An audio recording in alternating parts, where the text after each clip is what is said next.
परदेस मां यार अगे ॾिठो ॾाढो तो वक़्तु मुंहिंजो गुज़रे।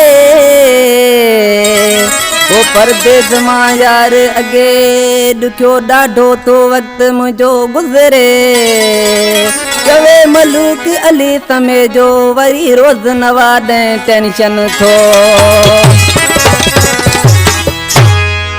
फरमाइश गोट खालकाने का महमूद खान समय जो शेर छाछरो का नेक मोहम्मद खास के जो मलूक समय जो प्यारो दोस्त इन कलाम जो शायर गोट खालकाने का दादलो शागिर्द मलूक अली समय जो एक अपने सामो बैठो है। शेर छाछरो का नेक मोहम्मद समय जो शायर मलूक अली समय जो प्यारो दोस्त है। शायर मलूक अली समय जो नंबर बुधाई 0 91 593 ते रब्तो करी गाना कराए सघन था। नेक मोहम्मद खास के लिए मलूक शायर समय छाड़ जावे। परदेस मां यार अगे कोन मुंहिंजी दिल थी लगे। वो परदेस मां यार अगे कोन मुंहिंजी दिल थी लगे।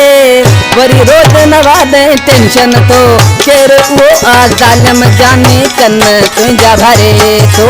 केर उहो आ ज़ालिम जाने कन तुंहिंजा भरे थो। परदेस मां यार अगे कोन मुंहिंजी दिल थी लगे। वरी रोज नवाॾे टेंशन तो केर उहो आ ज़ालिम जाने कन तुंहिंजा भरे थो। केर उहो आ ज़ालिम जाने कन तुंहिंजा भरे थो।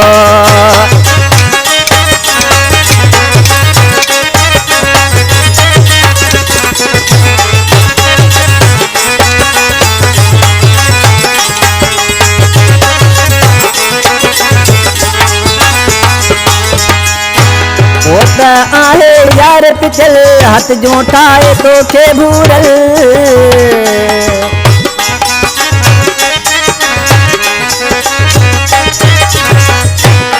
होता आहे यार पिछल हथ जो ठाए तो के भूरल। अचूं ॻाल्हियूं यार ॿुधाए तो केर उहो आ ज़ालिम जाने कन तुंहिंजा भरे थो। केर उहो आ ज़ालिम जाने कन तुंहिंजा भरे थो।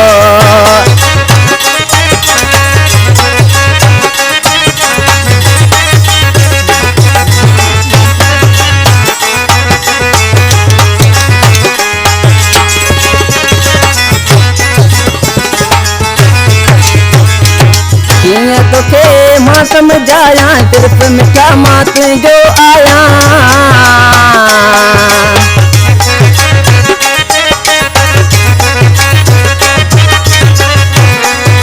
कीअं तोखे मां समझाया सिर्फ मिठा मां तुंहिंजो आया। समझाए आया तोखे दफ़ो केर उहो आ ज़ालिम जाने कन तुंहिंजा भरे थो। केर उहो आ ज़ालिम जाने कन तुंहिंजा भरे थो।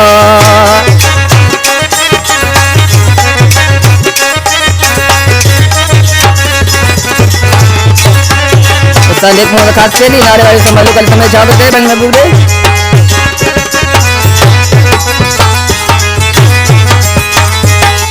जे मलूक समय जे छा नाहे भरवतो तो के।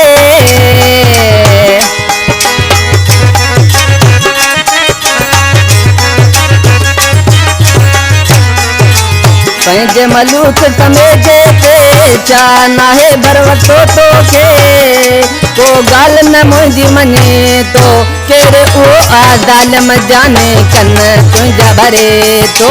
केर उहो आ ज़ालिम जाने कन तुंहिंजा भरे थो। परदेस मां यार अगे कोन मुंहिंजी दिल थी लगे। वरी रोज़ नवाॾे टेंशन थो केर उहो आ ज़ालिम जाने कन तुंहिंजा भरे थो। केर उहो आ ज़ालिम जाने कन तुंहिंजा भरे थो।